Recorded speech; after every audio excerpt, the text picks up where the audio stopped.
বিসমিল্লাহির রহমানির রহিম। আসসালামু আলাইকুম ওয়া রাহমাতুল্লাহি ওয়া বারাকাতুহু।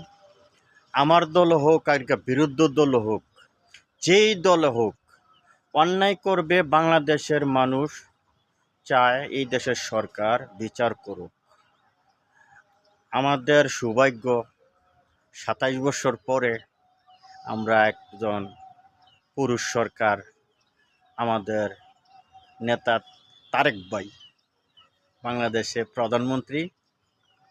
আশা করি বাংলাদেশে ২০ কোটি মানুষে যা বলবে তা আমাদের তারেক ভাই শুনবে এবং কি বাবার আদর্শটা রাখবে।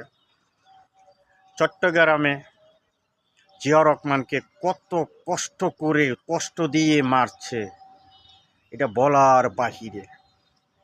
আমি চাই জিয়া রহমানের বিচার বাংলার মাটিতে, বাংলাদেশের ১৮ কোটি মানুষ চায় এই বিচার হোক এবং বাংলাদেশের ৫৭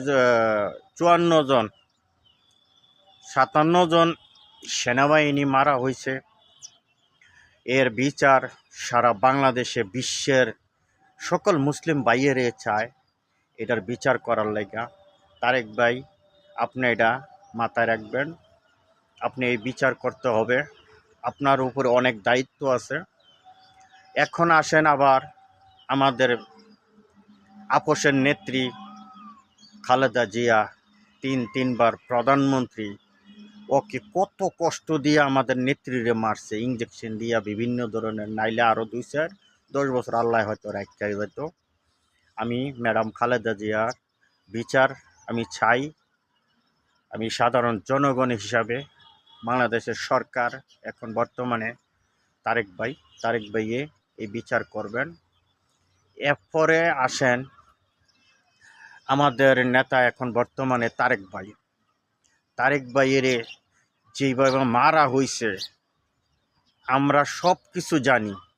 আওয়ামী লীগের তারা কি করছে না করছে, আমি হানিফ বাসার ভাই, আমি সব জানি, আমার মনে আছে। এই যে আমাদের তারেক ভাই এখন বর্তমানে প্রধানমন্ত্রী, ওকে কিভাবে মারা হয়েছে বাংলাদেশের মানুষ দেখছে, এর বিচারও আমরা চাই, বাংলাদেশের জনগণ চাই।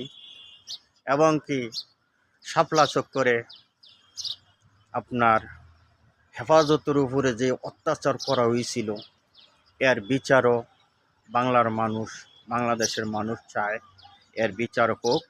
বিচার অবশ্যই করতে হবে আপনি বাংলাদেশের প্রধানমন্ত্রী। আমি জানি বাংলাদেশের মানুষ না খাইয়া মরবে না,